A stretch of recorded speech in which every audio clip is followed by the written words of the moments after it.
Hello friends, welcome to Defence Matrix. तो जब बात आती है फाइटर अटैक एयरक्राफ्ट की, तो दुनिया के दो प्रोमिनेंट फाइटर्स का नाम सबसे पहले आता है। पहला अमेरिकन A-10 थंडरबोल्ट और दूसरा रशियन Su-25 फ्रॉकफुट। दोनों ही बहुत rugged twin engine close air support और अटैक एयरक्राफ्ट हैं, जो कि अपनी कैपेबिलिटीज़ को डिफरेंट कॉन्फ्लिक्ट में प्रूव कर चुके हैं। Su-25 रशिया और यूक्रेन की वॉर में अभी भी यूज़ किए जा रहे हैं और कई वीडियोस आए हैं जहां पर यह देखा जा सकता है कि Su-25 डायरेक्टली मैन पैड्स यानी कि man portable air defence system से अटैक किए गए। उसके बाद भी उन्होंने अटैक अपना जारी रखा और सेफली लैंड किया अपने होम बेस पे।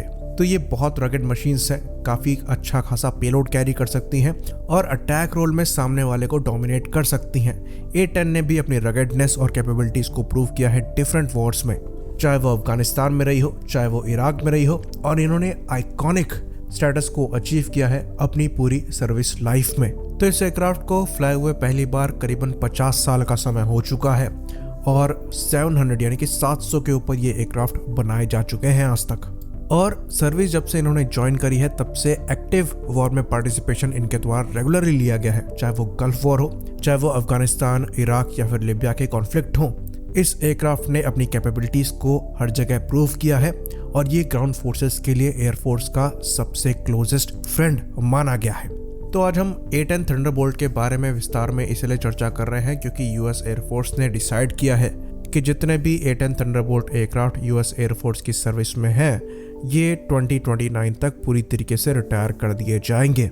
तब सवाल ये उठता है कि अगर ये इतने कैपेबल एयरक्राफ्ट हैं जिन्होंने डिफरेंट वॉर्स में इतनी इंपॉर्टेंट कैपेबिलिटी को शोकेस किया है और आर्मी के लिए ये सबसे क्लोजेस्ट फ्रेंड रहे हैं, तो यूएस एयरफोर्स इनको रिटायर करने का क्यों प्लान कर रही है।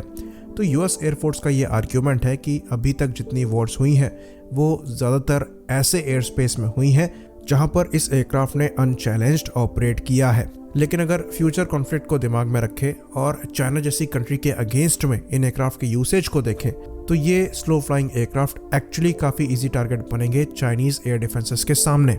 तो यूएस एयरफोर्स ने पहले भी कई बार कोशिश करी कि इन एयरक्राफ्ट को रिटायर कर दिया जाए, पर यूएस कांग्रेस ने इसकी परमिशन नहीं दी। लेकिन 2023 के फिजिकल बजट में ये बात जो है अप्रूव कर ली गई और ये अब डिसाइड हुआ है कि 2029 तक ये सारे के सारे एयरक्राफ्ट रिटायर कर दिए जाएंगे यूएस एयरफोर्स की सर्विस से। तो इसी साल से ये एयरक्राफ्ट रिटायर होना चालू होंगे और यूएस एयरफोर्स द्वारा अपने पहले 21 यानी कि पहले 21 A-10 एयरक्राफ्ट इस साल रिटायर कर दिए जाएंगे। तो यूएस एयरफोर्स की सर्विस में करंटली 281 A-10 एयरक्राफ्ट हैं, जो कि रिड्यूस होकर 260 हो जाएंगे इन 21 एयरक्राफ्ट के रिटायरमेंट के बाद। तो ये जो 21 एयरक्राफ्ट रिटायर होंगे ये एयर नेशनल गार्ड को बिलोंग करते हैं और इन एयरक्राफ्ट को F-16 द्वारा रिप्लेस किया जाएगा। तो इसी तरीके से जो रिटायरमेंट का ट्रेंड है वो चलता रहेगा और आने वाले 5 से 6 सालों में सारे के सारे A-10 जो हैं यूएस एयरफोर्स की सर्विस से रिटायर कर दिए जाएंगे। तो यूएस एयरफोर्स जनरल का जो आर्ग्यूमेंट है यहाँ पर वो ये है कि जो कॉम्बेटेंट कमांड है वो इन एयरक्राफ्ट की डिमांड को कम रख रही है क्योंकि ये सिंगल मिशन एयरप्लेन है, खाली ग्राउंड अटैक रोल परफॉर्म कर सकता है। इवन यूएसएफ जनरल द्वारा ये कहा गया कि A-10 एक बहुत बेहतरीन एयरक्राफ्ट है, लेकिन अनकंटेस्टेड एनवायरनमेंट में जिसमें इसने पास्ट में ऑपरेट किया है। पर अब चीज़ें जो हैं वो बदल रही हैं, जो एनवायरनमेंट है वो और भी ज़्यादा कंटेस्टेड हो गए हैं। तो फ्यूचर में F-35 जैसे एयरक्राफ्ट जो हैं ये क्लोज एयर सपोर्ट रोल को परफॉर्म करेंगे, जो कि हाईली कंटेस्टेड कॉम्बैट एनवायरनमेंट में ऑपरेट करने में सक्षम है। बाकी यूएसएफ जनरल का ये भी मानना था कि जितना हमने मिडल ईस्ट में क्लोज एयर सपोर्ट प्रोवाइड किया है उस तरीके की रिक्वायरमेंट फ्यूचर कॉम्बैट में कम पड़ने वाली है। तो क्लियरली उनका इशारा ये है कि मल्टी रोल एयरक्राफ्ट ही फ्यूचर हैं, जो कि एयर टू एयर और एयर टू सरफेस रोल दोनों परफॉर्म कर सकते हैं और कंटेस्टेड एयर स्पेस में ऑपरेट करने में सक्षम है। आजकल UAVs और लॉइटरिंग म्यूनिशंस का भी ज़माना आ गया है, तो क्लोज एयर सपोर्ट के लिए अब UAVs और ड्रोन्स जो हैं वो ज़्यादा प्रेफरेबल और चीप सॉल्यूशन यहाँ पर हो गए हैं और आर्मी द्वारा खुद लॉइटरिंग म्यूनिशंस और ड्रोन्स को अडॉप्ट किया जा रहा है क्लोज एयर सपोर्ट जैसे रोल के लिए और ज़्यादा बेटर बैटल स्पेस को समझने के लिए।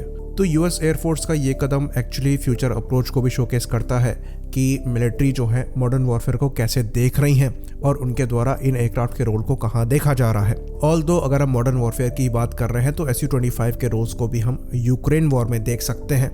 ऑल्दो कई Su-25 शॉट डाउन भी किए गए हैं, पर इन एयरक्राफ्ट ने सिग्निफिकेंट सपोर्ट भी यहाँ पर प्रोवाइड किया है। तो क्योंकि यूएसएफ द्वारा एक अप्रोच को प्रेफरेंस दी जा रही है, इसका मतलब ये नहीं है कि यही सही है। हमने पास्ट में कई ऐसे डिसीजन देखे हैं यूएस मिलिट्री के जो कि अल्टीमेटली कैटास्ट्रॉफिक फेलियर बने हैं और उनको सक्सेस बनाने की कोशिश करी गई है। तो ये चीज़ एक डिबेट का मुद्दा है कि ये जो अटैक एयरक्राफ्ट हैं जो कि स्पेशली अटैक रोल के लिए हैं, क्या इनका कोई रोल बचा है फ्यूचर कॉम्बैट में या फिर नहीं है। बाकी A10 थंडरबोल्ट के बारे में हम काफ़ी डिटेल में बात करेंगे, लेकिन वो एक सेपरेट वीडियो का मुद्दा है। तो आप अपने तर्क कमेंट सेक्शन में दे सकते हैं और इस मुद्दे पर हम डिबेट कर सकते हैं। आई होप इन्फॉर्मेशन यहाँ पर क्लियर रही हो। इसी बात पर इस वीडियो को हम ख़त्म करेंगे। लाइक करिए, सब्सक्राइब करिए। जय हिंद।